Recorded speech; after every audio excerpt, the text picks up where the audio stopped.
Vamos lá, senhores, eu sou Mário Sobral do Jornal Segurito em mais uma edição do SST, o canal. E hoje vamos falar um pouquinho sobre as ordens de serviço. Porque apesar da NR1 ter mudado, ainda existe lá a obrigatoriedade das ordens de serviço.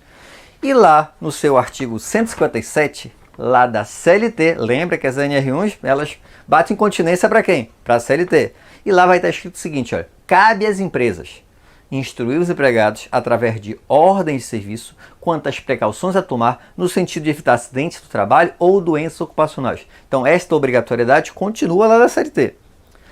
E na NR1, no item 141, cabe ao empregador elaborar ordens de serviço sobre segurança do trabalho, dando ciência aos trabalhadores. Então percebe que continua essa obrigatoriedade. Só que a norma ela não te dá um formato, olha, a ordem de serviço tem que ter este formato. Mas ela te dá indicação do que deve ter mais ou menos. Tá?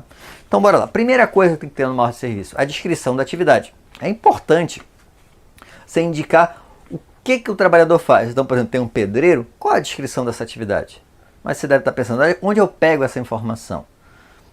Em primeiro lugar, você vai procurar no próprio RH, né? Só que o RH às vezes usa o CBO, a Classificação Brasileira de Ocupações. E esse CBO é uma descrição padrão que nem sempre é a verdade na sua empresa. Então você vai usar aquilo ali como base, mas você tem que complementar. Se você já fez o PPRA, o LTCAT, ele foi bem elaborado, você também já tem essa descrição de atividade. Tá.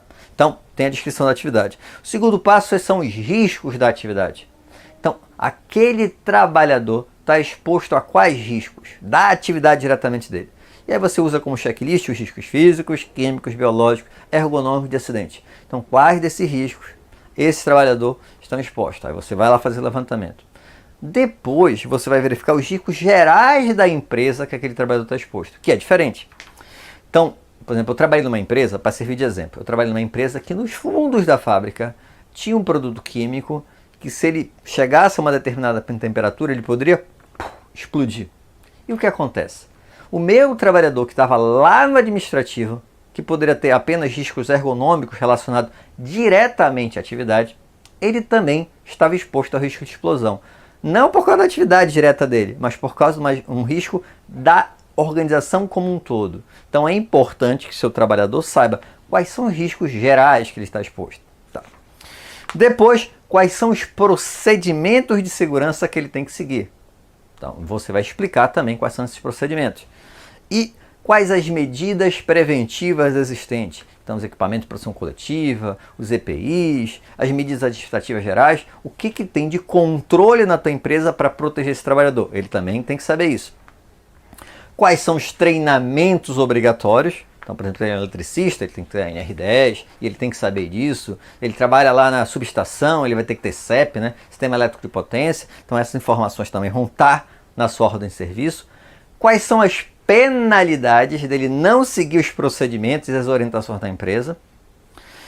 E, periodicamente, você vai fazer a revisão desse documento. Em relação à revisão desse documento, tem que tomar cuidado. Muita gente acha que uma ordem de serviço, basta eu ter lá isso no papel, pego, entrego para o trabalhador assinar e está resolvido. Não, tá? Tudo bem, eu tenho registro, mas o que interessa, na verdade, é que o trabalhador retenha essa informação.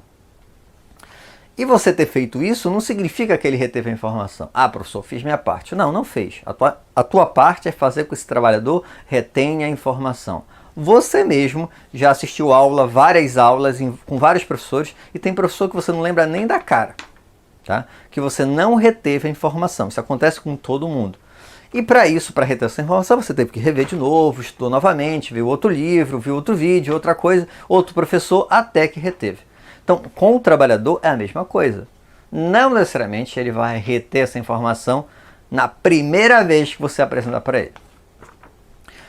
Complementando aqui, continuando na NR1, lá no item 144 vai ter o seguinte, ó.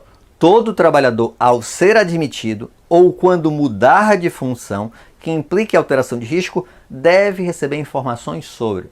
Então, quando ele entrou, eu já dei as orientações, mas também quando ele mudar de função. Então, ele era pedreiro e, sei lá por que, virou carpinteiro.